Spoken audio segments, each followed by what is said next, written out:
Hello everyone. അപ്പോൾ നിങ്ങളെല്ലാവരും JEE main വേണ്ടിയിട്ട് നന്നായിട്ട് പ്രിപ്പയർ ചെയ്തുകൊണ്ടിരിക്കുകയാണ്. നമുക്കറിയാം ജനുവരി ലാസ്റ്റ് വീക്കിലാണ് നമ്മുടെ എക്സാം നടക്കാൻ പോകുന്നത്. സോ നമ്മൾ പ്രിപ്പറേഷൻ നടന്നുകൊണ്ടിരിക്കുന്ന സമയത്ത് നിങ്ങൾക്ക് ഒരു കാര്യം അറിയാം, നമ്മൾ 12th ചാപ്റ്റേഴ്സ് മാത്രമല്ല നമുക്ക് ജെഇ മെയിന് വേണ്ടിയിട്ടുള്ളത്, 11th ചാപ്റ്റേഴ്സും കൂടി ഉണ്ട് അല്ലേ. സോ നമ്മൾ 12th ചാപ്റ്റേഴ്സ് പഠിക്കുന്നതിൻ്റെ കൂട്ടത്തിൽ 11th ചാപ്റ്റേഴ്സ് നല്ല കൃത്യമായിട്ട് തന്നെ പഠിക്കേണ്ടതായിട്ടുണ്ട്. സോ അപ്പോൾ നിങ്ങൾക്ക് ലാസ്റ്റ് മൊമെൻ്റ് ഒരു റിവിഷന് വേണ്ടിയിട്ട് അല്ലെങ്കിൽ ഒരു വൺ ഷോട്ട് നിങ്ങൾ കാണുന്നത് പോലെ തന്നെ നിങ്ങൾക്ക് പെട്ടെന്ന് ക്വിക്കായിട്ട് നമ്മുടെ ഫോർമുലാസ് ഒക്കെ ഒന്ന് മനസ്സിലാക്കാൻ വേണ്ടിയിട്ട് നമ്മൾ +1 ഓരോ ചാപ്റ്റേഴ്സിൻ്റെ എന്ത് ചെയ്യാൻ പോവാണ്, ഇമ്പോർട്ടൻ്റ് ആയിട്ടുള്ള ഇക്വേഷൻസ് നമ്മൾ നിങ്ങൾക്ക് ഒരു ഷോർട്ടായിട്ട് തരാൻ പോവുകയാണ്. സോ ഈ ഒരു വീഡിയോയിലൂടെ നിങ്ങൾക്ക് ഓരോ ചാപ്റ്ററിലെയും ഇമ്പോർട്ടൻ്റ് ആയിട്ടുള്ള ഇക്വേഷൻസും ഈ ഇക്വേഷൻസ് വെച്ചിട്ടുള്ള ചോദ്യങ്ങളായിരിക്കും എന്ത് ചെയ്യുന്നത് ഈ ചാപ്റ്ററിൽ നിന്ന് കൂടുതൽ ചോദിക്കാൻ സാധ്യതയുള്ളത്. സോ ഇത് കാണുന്നതുകൊണ്ട് അല്ലെങ്കിൽ ഈ ഫോർമുലാസ് പഠിക്കുന്നതുകൊണ്ട് നിങ്ങൾക്ക് ആ ഒരു ചാപ്റ്റർ ഇക്വേഷൻസ് എല്ലാം കൃത്യമായിട്ട് മനസ്സിലാക്കാൻ പറ്റും. അതിനുശേഷം നിങ്ങൾ എന്ത് ചെയ്യാണ്, ഈ ഫോർമുലാസ് യൂസ് ചെയ്തിട്ടുള്ള പ്രോബ്ലംസ് നിങ്ങളിന്ന് പ്രാക്ടീസ് ചെയ്ത് നോക്കിക്കഴിഞ്ഞാൽ ഒരു പരിധി വരെ നിങ്ങൾക്ക് നല്ല രീതിയിൽ തന്നെ എന്ത് ചെയ്യാൻ പറ്റും, സ്കോർ ചെയ്യാനായിട്ട് സാധിക്കും.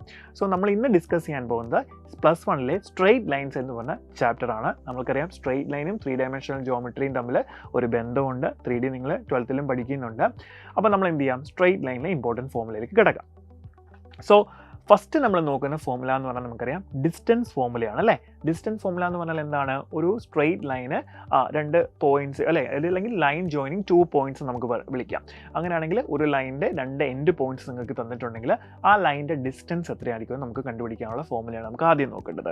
സോ നമുക്കറിയാം ഇതാണ് നമ്മുടെ ലൈന്, അതിൻ്റെ 2 എൻഡ് പോയിന്റ്സിൻ്റെ കോർഡിനേറ്റ്സ് നമുക്ക് തന്നിട്ടുണ്ടെങ്കിൽ എങ്ങനെ ഡിസ്റ്റൻസ് കണ്ടുപിടിക്കാം, AB ആണ് നമുക്ക് ഡിസ്റ്റൻസ് വേണ്ടത്. So AB = √(x2 - x1) ² + y2 - y1 ² എന്നാണ്. അപ്പോൾ ഇതൊരു ഇമ്പോർട്ടൻറ്റ് ഫോർമുലയാണ്. സോ ഇത് വെച്ച് ഡയറക്റ്റ് ചോദ്യങ്ങൾ ചോദിച്ചില്ലെങ്കിൽ പോലും നമുക്ക് മിക്ക ചോദ്യത്തിനകത്തും ഡിസ്റ്റൻസ് കണ്ടുപിടിക്കേണ്ടതായിട്ട് വരുന്നുണ്ട്. സോ ഈ ഫോർമുല എന്താണ്, വളരെ ഇമ്പോർട്ടൻ്റ് ആണ്. ഇനി നമ്മൾ അടുത്ത് നോക്കാൻ പോകുന്നത് എന്താണ്, സെക്ഷൻ ഫോർമുലയാണ്. സെക്ഷൻ ഫോർമുലയിൽ ആദ്യം നമ്മൾ നോക്കുന്നത് ഇന്റേണൽ ഡിവിഷനാണ്. എന്താണ് ഈ സെക്ഷൻ ഫോർമുല എന്ന് പറയുന്നത്, ഒരു ലൈനിനെ നമ്മൾ എന്ത് ചെയ്യുന്നുണ്ട്, ഇത്ര റേഷ്യോയിൽ അല്ലെ m:n റേഷ്യോയിലും ഇന്റേണലിയും കട്ട് ചെയ്യുന്നു, എക്സ്റ്റേണലിയും കട്ട് ചെയ്യുന്നു, 2 കോൺസെപ്റ്റാണ് നമ്മൾ നോക്കുന്നത്. സോ ഇന്റേണലി കട്ട് ചെയ്യുന്ന ഫോർമുലയാണ് നമുക്ക് ആദ്യം നോക്കാനുള്ളത്. സോ m:n റേഷ്യോയിലാണ്, അത് 2:1 ആകാം, 3:2 ആകാം, എന്ത് റേഷ്യോ വേണമെങ്കിലും ആകാം. സോ അങ്ങനെയാണെങ്കിൽ ആ കട്ട് ചെയ്യുന്ന പോയിന്റിന്റെ കോർഡിനേറ്റ് കണ്ടുപിടിക്കലാണ് ഇവിടെ നമ്മൾ ചെയ്യുന്നത്.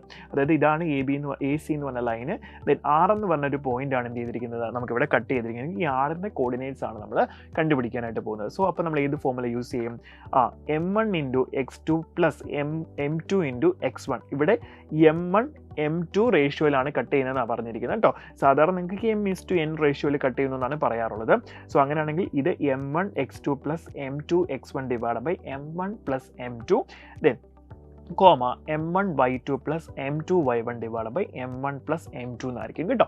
അപ്പോൾ ഈ ഫോർമുല ഇമ്പോർട്ടൻ്റ് ആണ്, ഇത് കൃത്യമായിട്ട് പഠിച്ചു വയ്ക്കുക. കീമിനൊക്കെ ഡയറക്റ്റ് തന്നെ എന്ത് ചെയ്യുന്നുണ്ട്, ക്വസ്റ്റ്യൻസ് ചോദിക്കാറുണ്ട്.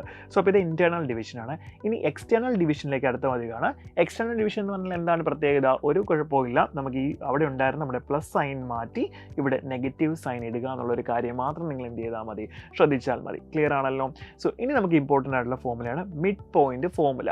അതായത് ഒരു ലൈൻ നിങ്ങൾക്ക് തരുന്നുണ്ടെങ്കിൽ അതിൻ്റെ correct bisection, correct mid point formula, mid point കണ്ടുപിടിക്കാനുള്ള ഫോർമുലയാണ് എന്ത് പറയുന്നത്, x1 + x2/2, y1 + y2/2. Clear ആണല്ലോ, റെഡി. ഇനി നമ്മൾ നോക്കുന്നത് angle between 2 lines. 2 lines pass ചെയ്ത് പോകുന്നുണ്ടെങ്കിൽ ആ 2 ലൈൻസിന് ബിറ്റ്വീൻ ഉണ്ടാകുന്ന ആംഗിളാണ് നമ്മൾ കണ്ടുപിടിക്കാൻ പോകുന്നത്. സോ ആംഗിൾ കണ്ടുപിടിക്കാനുള്ള ഫോർമുല എന്താണ്, ആംഗിൾ കണ്ടുപിടിക്കണം എന്നുണ്ടെങ്കിൽ ഇവിടെ മെയിൻ ആയിട്ടൊരു കാര്യം പറയുന്നത് എന്താണ്, the angle between 2 lines having slopes m1 and m2. 2 ലൈനിൻ്റെയും സ്ലോപ്പ് നിങ്ങൾക്ക് തന്നിട്ടുണ്ടെങ്കിൽ, ഫസ്റ്റ് ലൈനിൻ്റെ സ്ലോപ്പ് m1, സെക്കൻഡ് ലൈനിൻ്റെ സ്ലോപ്പ് m2 ആണെങ്കിൽ tan θ = (m2 - m1 / 1 + m1 m2) എന്നാണ് എന്ത് വരുന്നത്, നമ്മുടെ ഫോർമുല വരുന്നത്. റെഡി. സോ ഇവിടെ തന്നെ നമുക്ക് വേറൊരു കണ്ടീഷനും കൂടെ നമുക്ക് പഠിക്കാം. 2 ലൈൻസ് പാരലൽ ആണെങ്കിൽ അവരുടെ സ്ലോപ്പുകൾ എന്തായിരിക്കും, ഈക്വൽ ആയിരിക്കും. സോ m1 = m2 നമുക്ക് പറയാൻ പറ്റും. ഇനി 2 ലൈൻസ് പെർപെൻഡിക്കുലർ ആണെങ്കിൽ നമുക്കറിയാം അവരുടെ സ്ലോപ്പുകളുടെ പ്രൊഡക്റ്റ് എന്ന് പറയുന്നത് എത്രയായിരിക്കും കിട്ടുന്നത്, -1 ആയിരിക്കും അല്ലേ. ഈ കോൺസെപ്റ്റ് വളരെ ഇമ്പോർട്ടൻ്റ് ആണ്. നമുക്ക് ഈ ചാപ്റ്ററിലെ മിക്ക ചോദ്യങ്ങളും ചെയ്യുമ്പോൾ നമുക്ക് ഈ ഒരു കോൺസെപ്റ്റ് അപ്ലൈ ചെയ്യേണ്ടതായിട്ട് വരുന്നുണ്ട്. So 2 lines are perpendicular to each other if m1 × m2 നമുക്ക് എടുക്കുമ്പോൾ -1 എന്ന് കിട്ടണം. ക്ലിയർ ആണല്ലോ, റെഡി. സോ ഇനി നമുക്കറിയാം ഈ ഒരു ചാപ്റ്ററിനകത്ത് ലൈനിൻ്റെ ഇക്വേഷൻ നമ്മൾ ഡിഫറെൻറ്റ് ഫോമിൽ പഠിക്കുന്നുണ്ട് അല്ലേ. അപ്പോൾ ജെ അല്ലെങ്കിൽ കെയും റിലേറ്റഡ് ആയിട്ട് നമുക്ക് ചോദിക്കാനുള്ള നമ്മുടെ ആ ഒരു ഇക്വേഷൻസ് ഏതൊക്കെയാണെന്ന് നമുക്കൊന്ന് നോക്കാം. So equation of a straight ലൈനിൽ ഫസ്റ്റ് നമ്മൾ നോക്കുന്നത് എന്താണ്, പോയിന്റ് സ്ലോപ്പ് ഫോമാണ്. അതായത് ഒരു ലൈൻ പാസ് ചെയ്യുന്ന പോയിന്റും അതേപോലെ ആ ലൈനിൻ്റെ സ്ലോപ്പും നമുക്ക് തന്നിട്ടുണ്ടെങ്കിൽ നമുക്ക് എങ്ങനെ ഇക്വേഷൻ എഴുതാൻ പറ്റും? Yes, y minus y1 equal to m into x minus x1 ആണ്. ഇനി അടുത്തത് 2 പോയിന്റ്സ്, ആ ലൈൻ 2 പോയിന്റിൽ കൂടെ പാസ് ചെയ്യുന്നു എന്ന് പറഞ്ഞാൽ നമുക്ക് എങ്ങനെ എഴുതാൻ പറ്റും? y minus y1 equal to y2 minus y1 divide by x2 minus x1. ഇതെന്താണ്? ഇത് ശരിക്കും സ്ലോപ്പാണ്. ഒരു ലൈൻ 2 പോയിന്റിൽ കൂടെ പാസ് ചെയ്യുന്നു എന്ന് പറഞ്ഞാൽ ആ ലൈനിൻ്റെ സ്ലോപ്പ് നമുക്ക് എങ്ങനെ കണ്ടുപിടിക്കാം? y2 minus y1 divide by x2 minus x1 എന്ന് കണ്ടുപിടിക്കാം, into x minus x1. Clear ആണല്ലോ? സോ ഇതെന്താണ്? സ്ലോപ്പ് ആണെന്നുള്ള കാര്യം മറക്കരുത്. ക്ലിയർ അല്ലേ? റെഡി. അടുത്ത നമുക്ക് സ്ലോപ്പ് ഇൻ്റർസെപ്റ്റ് ഫോമാണ് നോക്കുന്നത് കേട്ടോ. സ്ലോപ്പ് ഇൻ്റർസെപ്റ്റ് ഫോം എന്ന് പറഞ്ഞാൽ y equal to m x plus c ആണ്. ഇവിടെ m എന്ന് പറഞ്ഞാൽ സ്ലോപ്പാണ്, സി എന്ന് പറഞ്ഞാൽ എന്താണ്? നമ്മുടെ y ഇൻ്റർസെപ്റ്റ് ആണ്. എക്സ് ഇൻ്റർസെപ്റ്റ് വരുന്ന ഫോമും ഉണ്ട്, നമ്മൾ സാധാരണ അത് യൂസ് ചെയ്യാറില്ല. നമ്മളെപ്പോഴും y ഇൻ്റർസെപ്റ്റ് കട്ട് ചെയ്യുന്ന കേസാണ് നമ്മൾ എന്ത് ചെയ്യുന്നത്, നോക്കാറുള്ളത് കേട്ടോ. ക്ലിയർ? സോ അപ്പോൾ എക്സ് ഇൻ്റർസെപ്റ്റിൻ്റെ ഇക്വേഷൻ ആണ് ഈ എഴുതിയിരിക്കുന്നത്. നിങ്ങൾ പഠിക്കണമെന്ന് നിർബന്ധമില്ല, എന്നാലും ഒന്ന് ഓർത്ത് വെച്ചേക്കുക. ക്ലിയർ? സോ ഇനി അടുത്തത് നമുക്ക് ഡയറക്റ്റ് ഇൻ്റർസെപ്റ്റ് ഫോം. ഇൻ്റർസെപ്റ്റ് എന്ന് പറഞ്ഞാൽ എന്താണ്?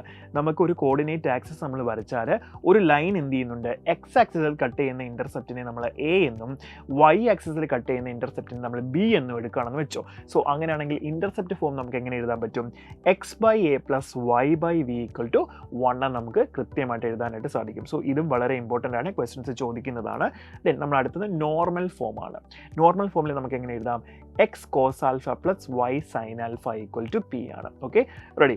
സോ ദെൻ നമുക്ക് നോക്കാനുള്ള പാരാമെട്രിക് ഫോമാണ്, പാരാമെട്രിക് കോർഡിനേറ്റ്സ്. ഇത് എൻട്രൻസ് പോയിന്റ് ഓഫ് വ്യൂ ഇതൊക്കെ വളരെ ഇമ്പോർട്ടൻ്റ് ആണ്. സോ പാരാമെട്രിക് ഇക്വേഷൻ നമുക്ക് എങ്ങനെ എഴുതാം?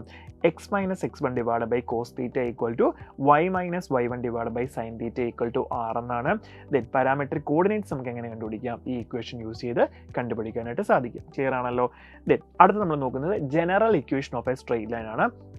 ഇതാണ് നമ്മുടെ ഒരു ജനറൽ ഇക്വേഷൻ നമ്മൾ പറയുന്നത്, a x plus B y plus c equal to 0. So ഇതിൽ നിന്ന് നമുക്ക് എന്തൊക്കെ കണ്ടുപിടിക്കാൻ പറ്റും? സ്ലോപ്പ് ഡയറക്റ്റ്ലി കണ്ടുപിടിക്കാം. സ്ലോപ്പ് എങ്ങനെയാണ്? M equal to minus a by b. ഈ എ എന്ന് പറഞ്ഞാൽ എക്സിൻ്റെ കോഎഫിഷ്യൻറ്റ്, ബി എന്ന് പറഞ്ഞാൽ വൈൻ്റെ കോഎഫിഷ്യൻറ്റ്. ദെൻ എക്സ് ഇൻ്റർസെപ്റ്റ് നമുക്ക് കണ്ടുപിടിക്കാൻ പറ്റും മൈനസ് സി ബൈ എ ആണ്. വൈ ഇൻ്റർസെപ്റ്റ് നമുക്ക് കണ്ടുപിടിക്കാൻ പറ്റും മൈനസ് സി ബൈ ബി ആണ്. സോ ഇതും വളരെ ഇമ്പോർട്ടൻ്റ് ആണ്. നമുക്ക് ഡയറക്റ്റ് ഈ വാല്യൂസ് ഒക്കെ ജനറൽ ഇക്വേഷനിൽ നിന്ന് കണ്ടുപിടിക്കാൻ സാധിക്കും. ഇനി നമ്മൾ നോക്കാനുള്ളത് equation of a line parallel to a given line. അതായത് ഒരു ലൈൻ മറ്റൊരു ലൈനിനോട് പാരലൽ ആണെന്നാണ് നിങ്ങളോട് പറയുന്നതെങ്കിൽ അവിടെ എന്ത് മാത്രമേ വ്യത്യാസം വരുന്നുള്ളൂ? ശ്രദ്ധിച്ചേ, ഇപ്പം a x plus B y plus c equal to 0 എന്ന് പറഞ്ഞിരിക്കുന്ന ഒരു ലൈനാണ്. അത് മറ്റൊരു ലൈനിന് പാരലൽ എന്ന് പറഞ്ഞു കഴിഞ്ഞാൽ ആ ലൈനിൻ്റെ ഇക്വേഷൻ നമ്മൾ എഴുതുമ്പോൾ എ എക്സ് പ്ലസ് ബിക്ക് ഒരു മാറ്റവും ഉണ്ടാവില്ല കേട്ടോ. അവരുടെ ആ എ എക്സ് ബി വൈ എന്ന് പറഞ്ഞ കോർഡിനേറ്റ്സിന് ഒരു മാറ്റവും വരാൻ പോകുന്നില്ല. എന്ത് മാത്രമേ വരുള്ളൂ? ഈ ഇൻ്റർസെപ്റ്റ്, അതായത് ആ കോൺസ്റ്റൻറ്റ് വാല്യൂ മാത്രമേ എന്ത് ചെയ്യുന്നുള്ളൂ? ചേഞ്ച് ചെയ്യുന്നുള്ളൂ. അപ്പോൾ അത് വളരെ ശ്രദ്ധിച്ച് നോക്കണം. സോ രണ്ട് ലൈൻസ് പാരലൽ എന്ന് പറഞ്ഞാൽ നമുക്ക് എങ്ങനെ എഴുതാം? A x plus B y plus c equal to 0 എന്ന് പറഞ്ഞ ഫസ്റ്റ് ലൈൻ ആണെങ്കിൽ രണ്ടാമത്തെ ലൈൻ നമുക്ക് എങ്ങനെ എഴുതാം? A x plus B y plus k equal to 0. So ഈ ഒരു പോയിന്റ് മാത്രമേ എന്ത് ചെയ്യത്തുള്ളൂ? വ്യത്യാസം വരുന്നുള്ളൂ. ഓക്കെ ആണല്ലോ മക്കളെ? ദെൻ രണ്ട് ലൈൻസ് പെർപെൻഡിക്കുലർ എന്ന് പറഞ്ഞാൽ എന്താ ചെയ്യുന്നത്? Equation of a line perpendicular to the line. Okay, അങ്ങനെയാണെങ്കിൽ ഈ ലൈന് പെർപെൻഡിക്കുലർ ആയിട്ട് ലൈൻ നമുക്ക് എങ്ങനെ എഴുതാം? B x minus a y plus k എന്നായിരിക്കും നമ്മൾ എഴുതുന്നത്. സോ അവിടെ നമ്മുടെ എയും ബിയും ഇന്റർചേഞ്ച് ചെയ്യുന്നു. ദെൻ അടുക്കത്തെ സൈൻ നമ്മൾ എന്ത് ചെയ്യുന്നുണ്ട്? മാറ്റുന്നു. ഇതാണ് നമ്മൾ അവിടെ ചെയ്യേണ്ട പ്രൊസീജിയർ. സോ എക്സാമിനൊക്കെ അങ്ങനെയായിരിക്കും ചോദിക്കുന്നത്. രണ്ട് ലൈൻസ് പെർപെൻഡിക്കുലർ എന്ന് പറഞ്ഞാൽ നമുക്ക് എന്ത് ചെയ്യണം? ഒരു ലൈൻ തന്നിട്ടുണ്ട്, അങ്ങനെയാണെങ്കിൽ ആ പെർപെൻഡിക്കുലർ ലൈൻ നമുക്ക് എങ്ങനെ കണ്ടുപിടിക്കാം? അതിൻ്റെ എയും ബിയും മാറ്റി എഴുതുക. ദെൻ അടുക്കത്തെ ആ സൈൻ എന്താണോ അത് ചേഞ്ച് ചെയ്യുക. ക്ലിയർ ആണല്ലോ? റെഡി. സോ ഇനി നമ്മൾ വളരെ ഇമ്പോർട്ടൻ്റ് ആയിട്ടുള്ള ഫോർമുലയിലേക്കാണ് കിടക്കുന്നത്, distance between A point and line. ഇത് ഡയറക്റ്റ് ക്വസ്റ്റ്യൻസ് ചോദിക്കുന്നതാണ്. സോ അങ്ങനെയാണെങ്കിൽ ഒരു പോയിന്റ് നമുക്ക് തന്നിട്ടുണ്ട് x1 y1 ആൻഡ് ആ ലൈനും അതേപോലെ ആ പോയിന്റും അതേപോലെ തന്നെ A x plus B y equal to C എന്ന് പറഞ്ഞ ലൈനും തമ്മിലുള്ള ഡിസ്റ്റൻസ് നമുക്ക് എങ്ങനെ കണ്ടുപിടിക്കാം? മോഡുലസ് ഓഫ് എ എക്സ്1 പ്ലസ് ബി വൈ1 plus C divide by root of A square plus B square. ശ്രദ്ധിക്കണം, ഇവിടെ എ എക്സും വൈയും അല്ല നമ്മൾ എഴുതുന്നത് ഇക്വേഷനകത്ത്. നമ്മൾ എന്ത് കൊടുക്കണം? ഈ കോർഡിനേറ്റ്സ് നമ്മൾ റീപ്ലേസ് ചെയ്ത് ഇവിടെ കൊടുക്കണം എന്നുള്ള കാര്യം മറന്നുപോലെ. Then root of A square plus B square. Clear ആണല്ലോ? ദെൻ അതേപോലെ തന്നെ distance between two parallel lines, രണ്ട് പാരലൽ ലൈൻസ് തമ്മിലുള്ള ഡിസ്റ്റൻസ് നമുക്ക് എങ്ങനെ കണ്ടുപിടിക്കാം? D equal to modulus of C2 minus C1 divide by root of A square plus B square. Clear ആണല്ലോ? Ready. So ഇനി അടുത്ത് നമുക്ക് സ്കൂളിൽ നമ്മൾ അത്ര ഫോക്കസ് ചെയ്ത് പഠിക്കാത്തൊരു ടോപ്പിക്കാണ് ഫൂട്ടും ഇമേജും എന്ന് പറയുന്നത്. ക്ലിയർ ആണല്ലോ? സോ ഇത് വളരെ ഇമ്പോർട്ടൻ്റ് ആണ്. ഫൂട്ട് ഓഫ് ദി പെർപെൻഡിക്കുലർ എന്ന് പറയാം. അപ്പോൾ ഫൂട്ട് ഓഫ് ദി പെർപെൻഡിക്കുലർ എങ്ങനെയാണ് നമ്മൾ പറയുന്നത്? നമുക്കറിയാം, ഇതൊരു കോർഡിനേറ്റ്സ് ആണെന്നുണ്ടെങ്കിൽ ഇവിടെ നമുക്കൊരു പോയിന്റ് ഉണ്ട്, ദെൻ ഇവിടെ നമ്മളൊരു ലൈൻ വരച്ചിട്ടുണ്ട്. അങ്ങനെയാണെങ്കിൽ ഈ ലൈന് നമ്മുടെ എക്സ് ആക്സിസിൽ മുട്ടുന്ന ഈ ഒരു പോയിന്റാണ് നമ്മൾ എന്ത് ചെയ്യുന്നത്? ഫൂട്ട് എന്ന് പറയുന്നത്. ആരുടെ? x1 y1 എന്ന് പറഞ്ഞൊരു പോയിന്റാണ് ഇവിടെ ഉണ്ടെങ്കിൽ അതിൻ്റെ ഫൂട്ട് എന്ന് പറഞ്ഞുകൊണ്ട് ഇതായിരിക്കും. ഈ കോർഡിനേറ്റ്സ് എങ്ങനെ കണ്ടുപിടിക്കുക എന്നുള്ളതാണ് നമ്മൾ നോക്കുന്നത്. സോ അതിന് നമുക്ക് എന്ത് ചെയ്യാം? ഡയറക്റ്റ് ഇക്വേഷൻ ഉണ്ട്. ഈ ഒരു ഇക്വേഷൻ നിങ്ങൾ യൂസ് ചെയ്ത് കഴിഞ്ഞാൽ നമുക്ക് എന്ത് കിട്ടും? നമുക്കിത് കിട്ടും. സോ അങ്ങനെയാണെങ്കിൽ ഈ എക്സ് ആക്സിസിൻ്റെ ഇക്വേഷനാണ് ax + by + c = 0 എന്ന് പറഞ്ഞിരിക്കുന്നത് കേട്ടോ. ശ്രദ്ധിക്കണേ. ക്ലിയർ ആണല്ലോ മക്കളെ? സോ അപ്പോൾ നമുക്കിവിടെ കിട്ടുന്ന കോർഡിനേറ്റ്സ് ആണ് എന്ത്? x2 y2 എന്ന് പറയുന്നത്. റെഡി? സോ വളരെ ഇമ്പോർട്ടൻ്റ് ആണ്. നെക്സ്റ്റ് അടുത്തത് നമ്മൾ നോക്കുന്നത് image of A point. Image എന്ന് പറഞ്ഞാൽ എന്താണ്? ഫൂട്ട് പറഞ്ഞ പോലെ തന്നെയാണ്. നമുക്ക് ഇവിടെ ഒരു പോയിന്റ് ഉണ്ടെങ്കിൽ ദെൻ അതിൻ്റെ ഇമേജ് എന്ന് പറഞ്ഞാൽ എന്തായിരിക്കും? ഇത് നമ്മൾ ഇങ്ങോട്ടേക്ക് വരച്ചാൽ ഇമേജ് എന്ന് പറയുന്നത് ഇതിന് നേരെ, അതായത് ഇവിടെ x1 y1 എന്ന് പറഞ്ഞ പോയിന്റ് ആണ് നമുക്ക് വരുന്നതെങ്കിൽ, x1 y1 എന്നൊരു പോയിന്റ് ആണെങ്കിൽ ഇതിൻ്റെ ഇമേജ് എന്ന് പറഞ്ഞാൽ എന്തായിരിക്കും? ഇവിടെ നമുക്ക് പ്ലോട്ട് ചെയ്യുന്ന ഇതിൻ്റെ ഈക്വൽ ആയിട്ടുള്ള ഡിസ്റ്റൻസ് ആയിരിക്കും നമ്മുടെ ഇമേജ് എന്ന് പറയുന്നത്. ദെൻ ഈ ലൈൻ്റെ ഇക്വേഷൻ നമുക്ക് തന്നിട്ടുണ്ടെങ്കിൽ ax + by + c = 0 ആണെങ്കിൽ നമുക്ക് എന്ത് ചെയ്യാം? ഈ ഇക്വേഷൻ ഉപയോഗിച്ച് നമുക്ക് ഈ x2 y2 എന്ന് പറഞ്ഞ പോയിന്റ് കണ്ടുപിടിക്കാം. സോ ഇത് രണ്ടും എന്തായിരിക്കും? ഈക്വൽ ഡിസ്റ്റൻസിലായിരിക്കും കേട്ടോ. ഓക്കെ, ആ ഒരു കാര്യം കൃത്യമായിട്ട് മനസ്സിലാക്കി വെക്കുക. ദെൻ നമ്മൾ നോക്കുന്നത് എന്താണ്? Centroid of a triangle. ഒരു ട്രയാങ്കിളിൻ്റെ സെൻട്രോയിഡ് എന്ന് പറഞ്ഞാൽ എന്താണ്? അതിൻ്റെ ഓരോ വെർട്ടെക്സിൽ നിന്നും ഓപ്പോസിറ്റ് സൈഡിൻ്റെ നമ്മുടെ മിഡ് പോയിന്റിലേക്ക് വരയ്ക്കുന്ന ലൈനെയാണ് നമ്മൾ മീഡിയൻ എന്ന് വിളിക്കുന്നത്. അങ്ങനെയാണ് ട്രയാങ്കിളിൻ്റെ 3 വെർട്ടെക്സിൽ നിന്നും വരയ്ക്കുന്ന മീഡിയനുകൾ ജോയിൻ ചെയ്യുന്ന പോയിന്റാണ് എന്ത്? സെൻട്രോയിഡ് എന്ന് പറയുന്നത്. സോ സെൻട്രോയിഡ് എങ്ങനെ നമുക്ക് കണ്ടുപിടിക്കാം? ഈ ഫോർമുല ഉപയോഗിച്ച് നമുക്ക് സെൻട്രോയിഡ് കണ്ടുപിടിക്കാം. ഓക്കെ, ദെൻ അടുത്ത് എന്താണ്? ഇൻസെൻറ്റർ. ഇൻസെൻറ്റർ എന്ന് പറഞ്ഞാൽ ഒന്നുമില്ല, ഇൻ്റർസെക്ഷൻ ഓഫ് ആംഗുലാർ ബൈസെക്ടേഴ്സ്. ഒരു ട്രയാങ്കിളിൻ്റെ ആംഗുലാർ ബൈസെക്ടേഴ്സിൻ്റെ എല്ലാത്തിൻ്റെയും കൂടെ ഇൻ്റർസെക്ഷനാണ് എന്ത്? ഇൻസെൻറ്റർ എന്ന് വിളിക്കുന്നത്. സോ അത് നമുക്ക് ഈ ഒരു ഫോർമുല ഉപയോഗിച്ച് കണ്ടുപിടിക്കാൻ സാധിക്കും. സോ ഇതെല്ലാം നിങ്ങൾ പഠിച്ച് വെക്കേണ്ട ഫോർമുലാസ് ആണ്. ക്ലിയർ? ദെൻ അടുത്തത് ഓർത്തോ സെൻറ്റർ എന്ന് വിളിക്കും. എന്താണ് orthocentre? The point of intersection of altitude of a triangle is called orthocentre of a triangle. അതായത് ഒരു ട്രയാങ്കിളിൻ്റെ ഓൾട്ടിറ്റ്യൂഡുകളെല്ലാം കൂടെ മീറ്റ് ചെയ്യുന്ന പോയിന്റിനെയാണ് പറയുന്നത് എന്ത്? നമ്മുടെ ഓർത്തോ സെൻറ്റർ എന്ന് വിളിക്കുന്നത്. ഇവിടെ ഒരു കാര്യം മെയിനായിട്ട് ശ്രദ്ധിക്കാം. Orthocentre of a right angle triangle എന്ന് പറയുന്നത് എവിടെയായിരിക്കും നിൽക്കുന്നത്? വെർട്ടെക്സ് ഹാവിങ് റൈറ്റ് ആംഗിൾ ആയിരിക്കും. അതായത് ഒരു റൈറ്റ് ആംഗിൾ ട്രയാങ്കിൾ ആണെങ്കിൽ അതിൻ്റെ റൈറ്റ് ആംഗിൾ വരുന്നത്, ഇവിടെയാണ് റൈറ്റ് ആംഗിൾ വരുന്നത്, അതിൻ്റെ വെർട്ടെക്സിലായിരിക്കും എന്ത് വരുന്നത്? ഓർത്തോ സെൻറ്റർ ലൈ ചെയ്യുന്നത്. ഈ ഒരു കോൺസെപ്റ്റ് എന്ത് ചെയ്യുക? മനസ്സിലാക്കി വെക്കുക. ക്ലിയർ ആണല്ലോ? ദെൻ നെക്സ്റ്റ് നമ്മുടെ ലാസ്റ്റ് പോയിന്റ് എന്ന് പറഞ്ഞാൽ സർക്കം സെൻറ്റർ ആണ്. സർക്കം സെൻറ്റർ ഓഫ് എ ട്രയാങ്കിൾ എന്ന് പറഞ്ഞാൽ point of intersection of perpendicular bisectors. ഒരു ട്രയാങ്കിളിൻ്റെ പെർപെൻഡിക്കുലർ ബൈസെക്ടേഴ്സ് എല്ലാം കൂടെ ഇൻ്റർസെക്ട് ചെയ്യുന്ന പോയിന്റ് ആണ് എന്ത് വിളിക്കുന്നത്? സർക്കം സെൻറ്റർ എന്ന് പറയുന്നത്.